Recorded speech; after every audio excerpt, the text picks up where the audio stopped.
এখন বাজে ৩টা ৩৬। আমি রেডি হয়ে ক্যাম্পাসে যাব, কারণ ৪টার সময় আমাদের একটা প্রোগ্রাম আছে। আমি কেন যাচ্ছি একটু পর বলবো।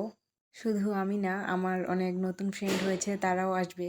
তাই আজকে আমার অনেক খুশি লাগছে। তো আমি রেডি হয়ে গেলাম।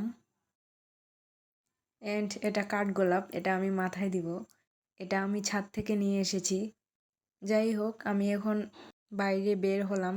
এই মাঠটার ওই পাশে আমাদের ক্যাম্পাস, মানে মাঠটা পেরোলেই আমাদের ক্যাম্পাস। এখান থেকে হেঁটে যেতে আমার মাত্র 2 মিনিট লাগে। এই যে এটা রাজশাহী বিশ্ববিদ্যালয়ের মেইন গেট। তো আমি এখন রাস্তা পার হব। এই যে আমি ক্যাম্পাসের ভিতরে ঢুকে পড়ছি। প্রতিদিন এখানে গার্ড থাকে যেন বহিরাগতরা প্রবেশ করতে না পারে। আজকে কেন জানি নাই। তো সামনে আমি যাব। এটা প্রশাসন ভবন 1। এটাকে বলে জোহা চত্বর। এখানে শহীদ বুদ্ধিজীবী শামসুজ্জোহার কবর রয়েছে। প্রশাসনের ভবনের ঠিক ডান পাশে বাসগুলো থাকে এখানে। যে রোদ, আমি যাচ্ছি, আমার সঙ্গে আমার ছায়াটাও যাচ্ছে। রোদ হলেও আজকে আমার ভালো লাগছে। এই রাস্তাটা দিয়ে সোজা শহীদ মিনার। এটা সোনালী ব্যাংক এবং এর পাশেই রয়েছে অগ্রণী ব্যাংক।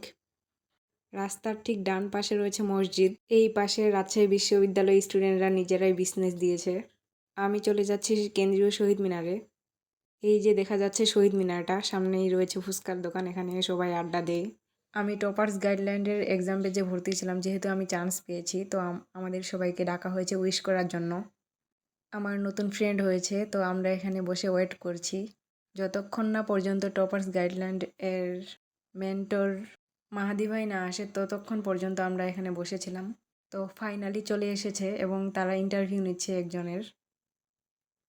টপার্স গাইডল্যান্ডের পক্ষ থেকে এসব আমাদের ট্রিট দিয়েছে এবং আমরা সবাই অনেক মজা করেছি। আজকে আমার নতুন নতুন অনেক ফ্রেন্ড হয়েছে যাদের সঙ্গে আমার ফার্স্ট পরিচয়।